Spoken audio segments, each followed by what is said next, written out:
When you think of glaciers, what do you imagine? Places where ice conquers the landscape and creates a sense of adventure? I think of the Swiss Alps, or a rapidly vanishing habitat in the Arctic. I certainly don't think about New York or Boston. But at one point in time, even these places were buried beneath thousands of feet of ice. As the world ages and climate changes, that layer slowly melts away, leaving behind transformed terrain. I live in Massachusetts, and for much of my life, I've looked beyond it, drawn to what I believed were more compelling geographies. The jagged peak of the Matterhorn, less than optimal conditions in the White Mountains, or thundering waterfalls in Iceland. They all seem to offer what my home state could not, superpositions of the extreme. Massachusetts has rarely stirred that same sense of awe. It doesn't immediately suggest a world submerged beneath ice a mile thick. And yet some 20,000 years ago, the Laurentide ice sheet did exactly that, blanketing New England under thousands of feet of ice, altering its topography forever. In an age when memory is fleeting and we feel more and more removed from our environment, events from the last ice age can seem irrelevant. The longer we live somewhere, the easier it becomes to overlook how it came to be. Familiarity dulls wonder, but history quite literally lies beneath our feet.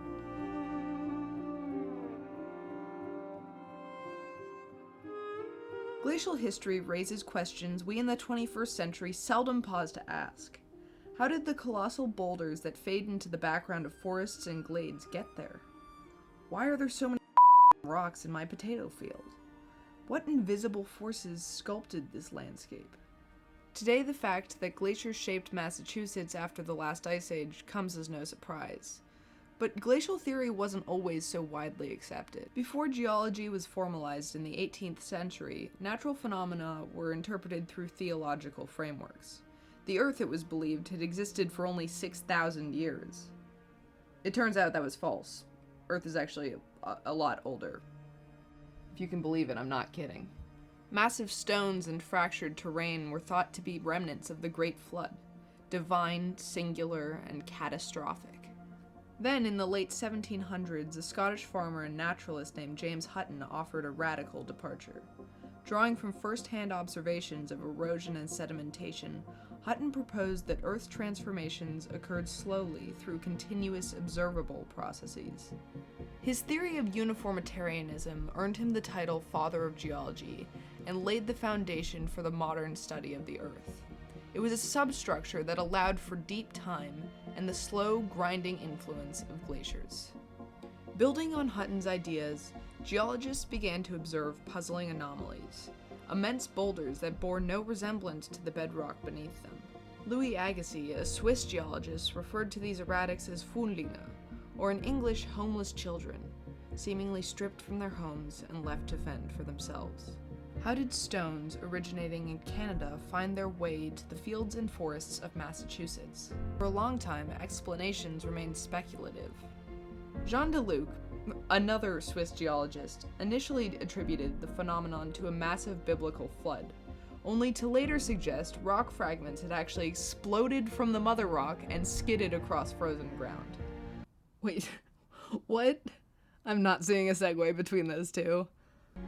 Erhard Wrede, a German geologist, introduced the idea of icebergs as vehicles for boulder transport.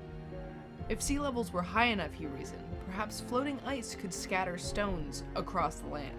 Even Charles Darwin theorized that the moraines left behind by glaciers once formed the banks of an ancient sea in Scotland.